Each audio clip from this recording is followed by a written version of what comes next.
Hello guys, once again welcome to my YouTube channel C cube science zone. हमारी classes जो चल रही थी बीएससी फर्स्ट ईयर की जो केमिस्ट्री क्लासेस चल रही थी, जो फिजिकल केमिस्ट्री हमारी कंटिन्यू है। ठीक है, फिजिकल केमिस्ट्री के अंदर मैंने आपको यूनिट नंबर फर्स्ट और सेकंड आपके कंप्लीट करवा दिए हैं। लिक्विड स्टेट वाली और गैसेज स्टेट वाली यूनिट है, मैंने आपको कंप्लीट करवा दी है। आज हम शुरुआत करने वाले हैं हमारी नई यूनिट की। तो दोस्तों, नई यूनिट जो हमारी कौन सी है, जो हम हाथ से पढ़ेंगे वो आपकी रहेगी सॉलिड स्टेट, यानी कि ठोस अवस्था वाली। ये आपकी यूनिट नंबर थर्ड है, फिजिकल केमिस्ट्री की यूनिट नंबर थर्ड है। अच्छे से समझाऊंगा, अच्छे से नोट करना है, एक एक चीज को पेन कॉपी साथ में लेकर बैठ जाइए, आराम से इत्मीनान से पढ़ेंगे। ठीक है, जो आज हम शुरुआत करने वाले हैं, जो हमारे जो नई यूनिट है कौन सी, सॉलिड स्टेट यानी कि ठोस अवस्था की, बहुत ही इंपॉर्टेंट है। इसमें भी बहुत मस्त मस्त क्वेश्चन बनते हैं, यानी कि बहुत इंपॉर्टेंट क्वेश्चन बनते हैं आपके एग्जाम में। और एक एक एक एक टाइप से देखा जाए तो जैसे जिस प्रकार से आपकी लिक्विड स्टेट होती है, गैस स्टेट होती है, उसी प्रकार से सॉलिड स्टेट भी आपकी इंपॉर्टेंट अपनी रोल अपना ये निभाती है एग्जाम के अंदर। ठीक है, और जो फिजिकल केमिस्ट्री है इसकी लैंग्वेज बहुत इजी है, आराम से, क्योंकि इसको अच्छे से समझोगे ना, जितना आप याद करोगे ना उतना ज़्यादा आपको अच्छे से याद होती जाएगी ये। तो सेशन की शुरुआत करने से पहले एक बार फिर से आप सभी को, मेरे चैनल पर आपका सभी का स्वागत है। चैनल को सब्सक्राइब नहीं किया, सब्सक्राइब कर लीजिए। जो पास में जो नोटिफिकेशन है उसको ऑन कर दीजिए, जैसे मैं क्लास डालूँ उसका नोटिफिकेशन आपको मिल जाएगा। ठीक है, कमेंट करके जरूर बताइए वीडियो कैसा लगे। तो शुरुआत करता हूँ हमारे सेशन की। आज हम पढ़ने वाले जो यूनिट नंबर थर्ड हमारी है उसकी शुरुआत करेंगे। आज से उसका सरीगणेश करने वाले हैं। यूनिट नंबर थर्ड हमारी ठोस अवस्था यानी कि सॉलिड स्टेट। तो सबसे पहले हम सॉलिड स्टेट क्या होती है उसके बारे में थोड़ा सा यानी कि उसका डिटेल ले लेते हैं।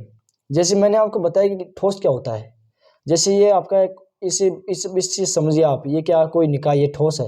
ठोस में कण पास पास स्थित होते हैं, देखो इस प्रकार से, जैसे मैंने इसके यहाँ पर दिखा रखा ना, ये आपके ठोस होते हैं। कि इसमें कणों के बीच में जो गैप होती है बहुत बहुत कम, यानी कि एक गैपिंग तो होती ही नहीं है ठोस के अंदर, एकदम एकदम सटीक, एकदम पास पास स्थित होते हैं। ठीक है, अब थोड़ी सी इसकी डेफिनेशन देखते हैं। डेफिनेशन क्या है ठोस अवस्था की, सॉलिड स्टेट की। सॉलिड क्या होते हैं, पहला हमारा काम है सॉलिड होते क्या है उनके बारे में पढ़ना। सॉलिड क्या होते हैं कि किसी पदार्थ की या पदार्थ की वह अवस्था जिसमें कण, परमाणु, अणु, आयन पास पास रहते हैं, यानी कि पदार्थ की वह अवस्था जिसमें परमाणु या फिर आयन हो या फिर आपके अणु हो, वो क्या रहते हैं, पास पास में स्थित रहते हैं। और उनके जो कण होते हैं उनके मध्य प्रबल आकर्षण बंध पाए जाते हैं। कौन से बंध पाए जाते हैं, आपके प्रबल आकर्षण बंध पाए जाते हैं। वो क्या होता है, आपका सॉलिड होते हैं, यानी कि वो जो होते हैं वो होते हैं आपके सॉलिड। ठीक है, ठोस होते हैं। अब इसमें दूसरी बात करूं, इसमें क्या होता है, इनमें किसी प्रकार का गमन नहीं होता, यानी कि इसमें किसी प्रकार गैप नहीं होता है, किसी प्रकार की रिक्त स्थान नहीं होता है, एकदम से सटीक, एकदम पास पास स्थित रहते हैं। ठीक है, ये क्या कहलाते हैं, आपके सॉलिड कहलाते हैं, यानी कि ठोस कहलाते हैं। ये मैंने आपको थोड़ा सा इसका डायग्राम के द्वारा बताया था कि किस प्रकार से इसमें अणु व्यवस्थित रहते हैं। ठीक है, ये आपकी ठोस अवस्था का टेक्सचर है। अब इसकी क्वालिटी देखेंगे, थोड़ी सी विशेषता देखेंगे किसकी, ठोस अवस्था की। ठोस क्या होते हैं उनकी विशेषता देखेंगे। जो ठोस होते हैं उनकी क्वालिटीज क्या क्या होती है, कौन कौन सी विशेषताएं होती है ठोसों की।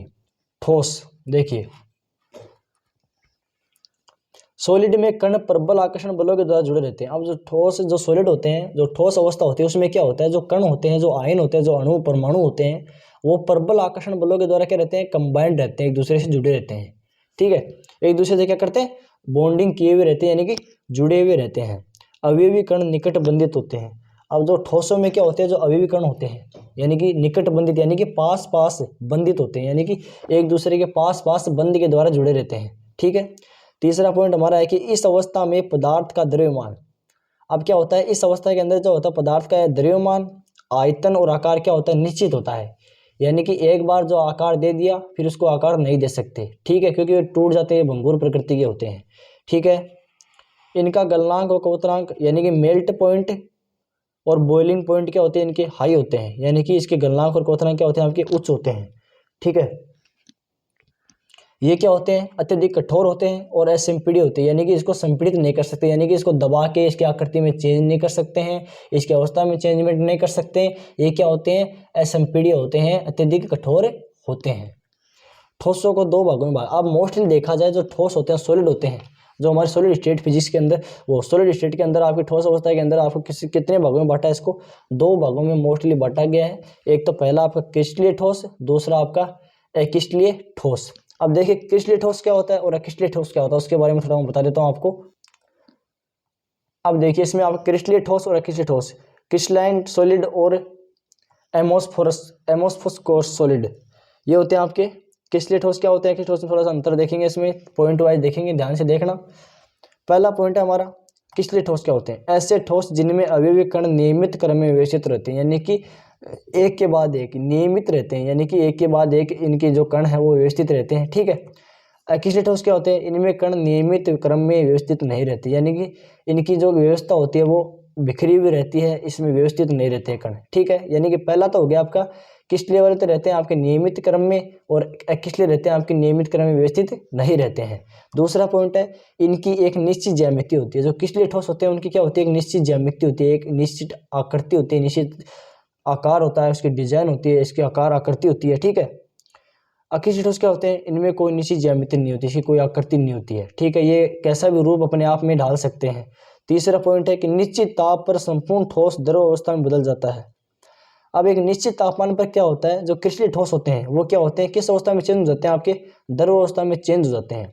निश्चित ताप पर जो क्रिस्टलीय ठोस होते हैं वो किस अवस्था में चेंज हो जाते हैं, आपकी द्रव अवस्था में चेंज हो जाते हैं। लेकिन बात मैं करूं अक्रिस्टलीय ठोसों की, तो अक्रिस्टलीय ठोसों में क्या होता है, इनमें क्या होता है कि इस प्रकार के जो सॉलिड होते हैं वो तापक्रम निश्चित प्रास में धीरे धीरे द्रवित होते हैं। ये तो आपके सीधे ही क्या होता है, द्रव अवस्था में चेंज होते हैं, ये आपके धीरे धीरे द्रव में चेंज होते हैं, यानी कि ये जैसे इनका द्रवण होगा तो वो बिल्कुल धीरे धीरे होगा, एकदम से एक साथ नहीं होगा, ठीक है। अगला पॉइंट है कि इन्हें नुकीले औजारों से काटने पर प्राप्त टुकड़े सतह समतल और चिकनी प्राप्त होते हैं। अब क्रिस्टलीय ठोसों को जैसे हम काटते हैं किसी नुकीले औजार से, जैसे हम इसके टुकड़े करते हैं तो क्या होता है, जो इसके सतह होते हैं ना वो क्या होती है, चिकनी होती है, और जो काटे हुए टुकड़े होते हैं वो होते हैं एकदम समतल, ठीक है।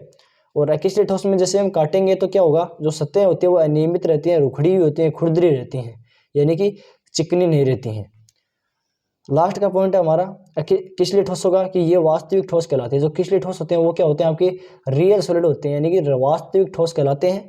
और बात करूं मैं अक्रिस्टलीय ठोसों की, एमोर्फोस सॉलिड की, वो कि ये क्या होते हैं, ये ठोस आपके आभासी ठोस होते हैं, यानी कि ये आपके फोसिस ठोस कहलाते हैं, यानी कि ये आभासी ठोस कहलाते हैं। और अब वो क्रिस्टलीय वाले कौन से होंगे, आपके वास्तविक ठोस कहलाते हैं। इसी एग्जांपल में बात करूं मैं एग्जांपल की, तो एग्जांपल में आपका हीरा, ग्रेफाइट, सिल्वर, ये हो जाएंगे आपके क्रिस्टलीय ठोस।